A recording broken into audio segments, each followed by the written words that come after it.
Hello again, Studio Janai, Warrior Janai here, also known as Matt Holzman. We are on to our flush cut nippers in our tool series. These are the flush cut wire cutters. These are pretty beat up. You can see they've got that hole in there. Again, maybe you find these in your parents' tool chest or something if you're hard up for some way to cut. This is gonna be pretty brutal here because these are pretty broken. But we're going to continue on with our leg here, and we'll get right into it with pieces B, 3, and 4. So we're going to nip that, and we're going to nip that, and we're going to nip that. Try not to cut off the end of the foot. Now these fit a little bit better. These are going to be more like traditional nippers. They'll give you a feel for how traditional nippers work. It'll get you, let's see, we didn't quite cut all the way through that one. And we need our piece B, 11, and 7. So if you're not sure about going out and buying nippers and you just maybe want to find out how a pair of nippers would help you, if they're going to work for you or not, then you can certainly start with a pair of these and get kind of an idea of how nippers are going to work and help you with your builds. So we got B11 here, wherever that is. That's the closed.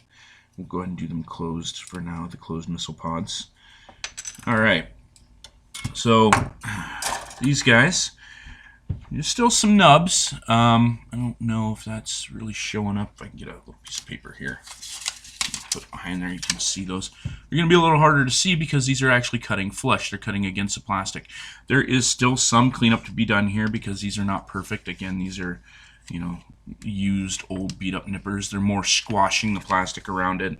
If I had better quality equipment, you might actually be able to see the little stress fractures that are being caused. You can see them a little better on this piece. You see they're white, even though they're flush. It's kind of pinched the plastic. It's made it a little white. And if you're gonna paint, and as a custom builder, I paint pretty much every kit I do. And we may do paint tutorials. I'm not sure how to film those exactly. I might have to do those off of my phone.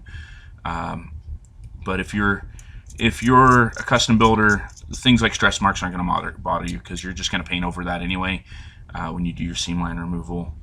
Now these are things you don't have to do. You don't have to do seam line removal. You don't have to use high quality products if you're just an enthusiast. If you're just having fun, if you're building these things to give to your 5 or 6 year old to play with as action figures, and you don't really care about what you're doing, or if you're just getting ideas for kit bashes, which I'm actually starting.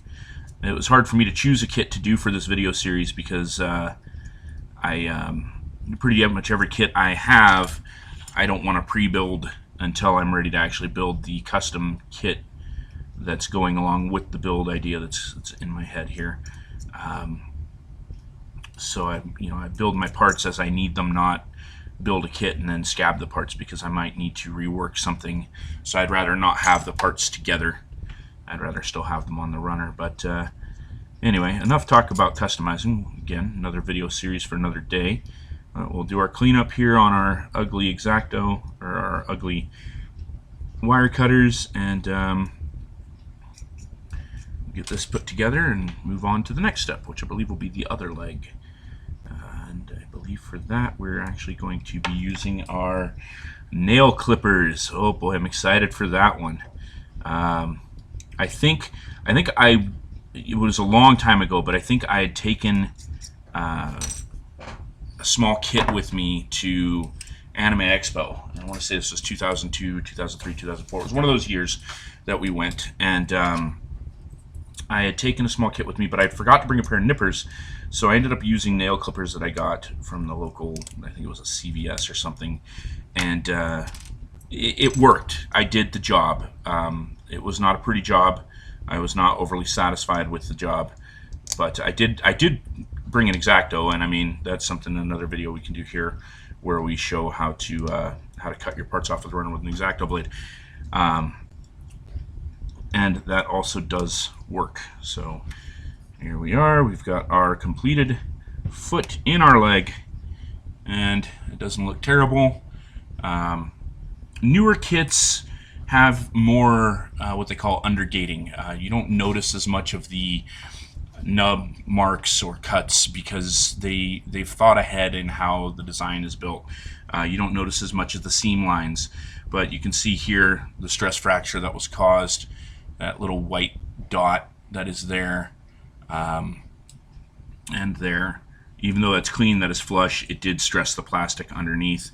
You'll notice stress marks a lot more with darker color plastics than lighter ones, because it's basically pulling the molecules of the plastic and kind of tearing them a little bit, stretching them out, and they don't have a uniform color per se.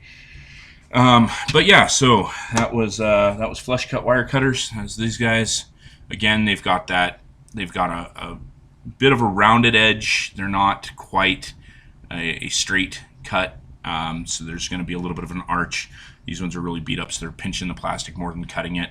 And I can't sharpen these anymore. It's just because over the years they've pitted the blade from the different wires that I've cut. Stronger wire, copper, steel wire, various different things. But these are old. They even have a little rust on them. I could probably take better care of these. But these are my toolbox. These aren't actually in my model box. So yeah, we'll get into nail clippers next. All right. Thanks.